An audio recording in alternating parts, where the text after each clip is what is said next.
Civilização egípcia, organização política, social e cultural.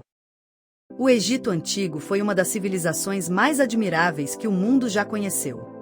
Ficava no nordeste da África, e tudo ali girava em torno do rio Nilo. Esse rio era o coração do país. Todos os anos, ele transbordava e deixava nas margens uma camada de lodo escuro e fértil, perfeita para o plantio. Quando a cheia terminava, os egípcios voltavam às plantações e colhiam o que a terra dava. Foi por causa disso que o historiador grego Heródoto disse que o Egito era um presente do Nilo. Ele tinha razão. Sem o rio, o país seria apenas um grande deserto. Por volta de 3200 a.C., surgiram às margens do Nilo dois grandes reinos, o Alto Egito, ao sul, e o Baixo Egito, ao norte, mais perto do mar Mediterrâneo. Cada um tinha seu próprio governante, seus deuses e costumes. Até que um rei chamado Menéis conseguiu unir os dois e criar um único reino. Foi assim que nasceu o Egito unificado, e Menéis se tornou o primeiro faraó, o título que todos os reis egípcios usariam depois. O faraó era o centro de tudo. Ele era considerado um deus vivo, o representante dos deuses na terra. Era ele quem mandava no exército, controlava a economia, cuidava das leis e chefiava a religião. Ninguém estava acima dele. Mas o faraó contava com ajuda. Os sacerdotes, por exemplo, cuidavam dos templos e dos rituais religiosos. Os escribas eram responsáveis por registrar tudo o que acontecia: impostos, colheitas, acordos e até guerras. Já os vizires eram os conselheiros mais próximos do faraó e ajudavam na administração do país. Abaixo dessas classes vinham os soldados, artesãos e camponeses. Os artesãos faziam esculturas, ferramentas e joias. Os camponeses cultivavam a terra, plantavam trigo, cevada, linho e criavam gado. A base da economia egípcia era agrícola, e o Estado controlava tudo: as terras, as colheitas e os estoques.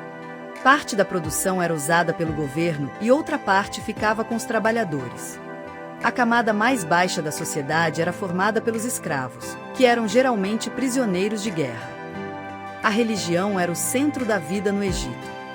Os egípcios acreditavam em vários deuses, e cada um tinha sua função.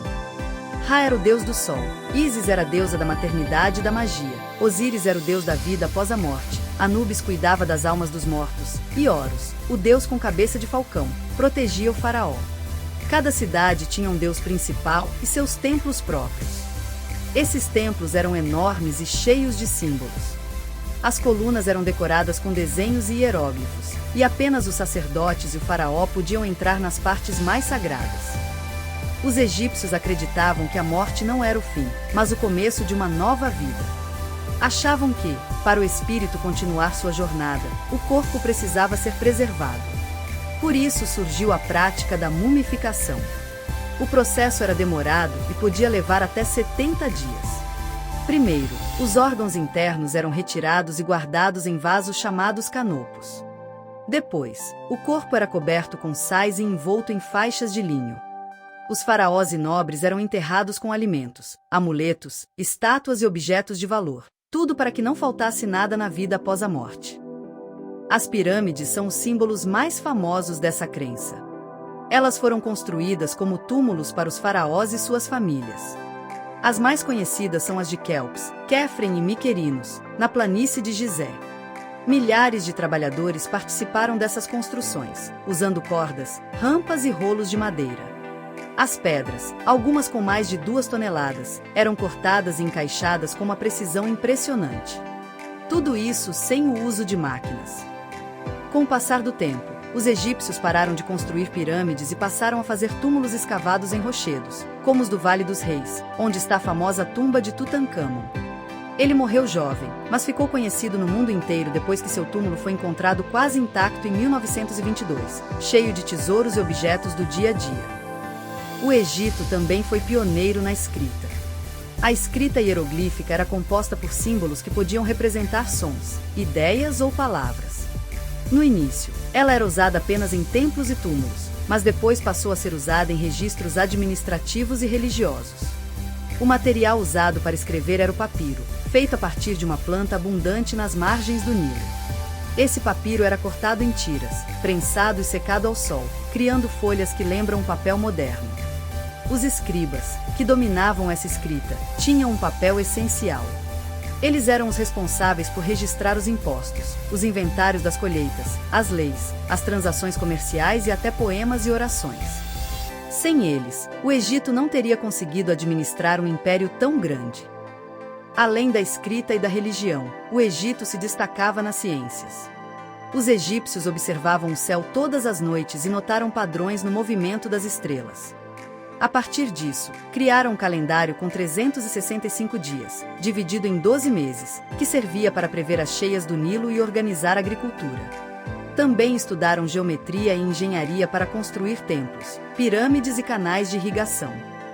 Na medicina, os egípcios surpreendem até hoje.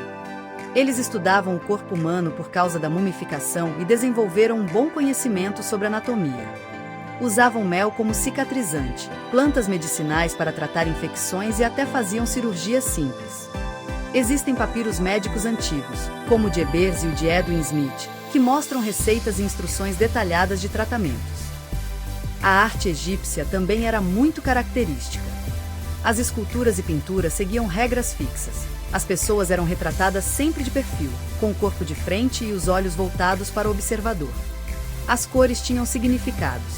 O azul representava o céu, o verde a fertilidade, o vermelho a energia e o dourado a divindade. Essas pinturas não eram apenas decoração, elas contavam histórias e registravam acontecimentos importantes. Durante seus mais de 3.000 anos de história, o Egito passou por diferentes fases.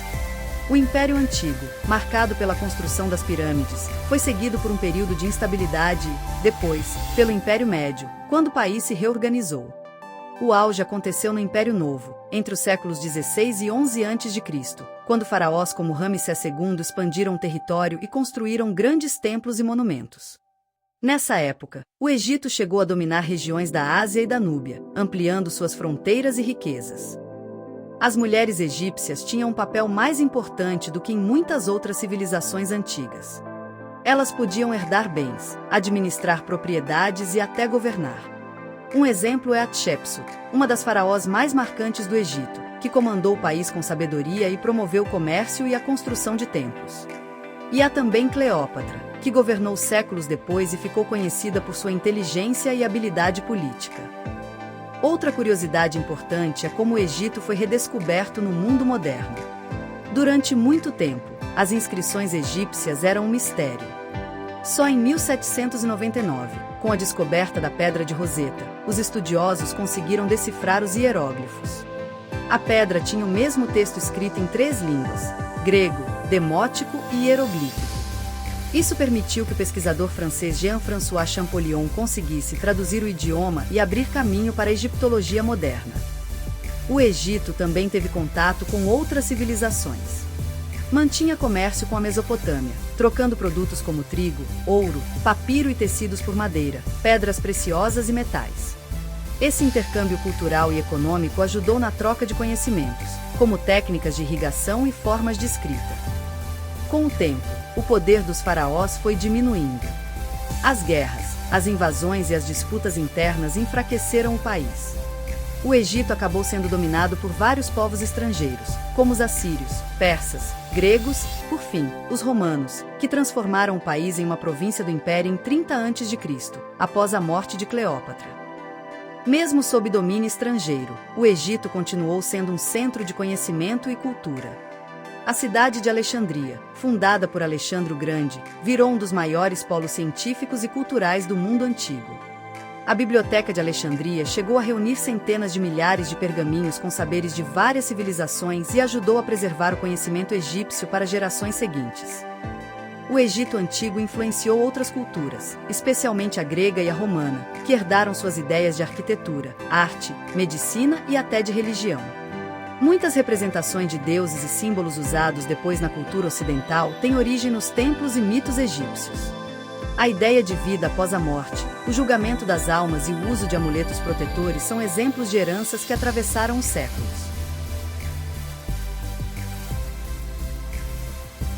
As areias do deserto esconderam o Egito por séculos, mas suas histórias continuam a nos encantar.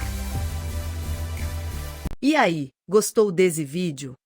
Então já sabe, se inscreve no canal, ativa o sininho das notificações e compartilha esse vídeo com seus amigos e professores.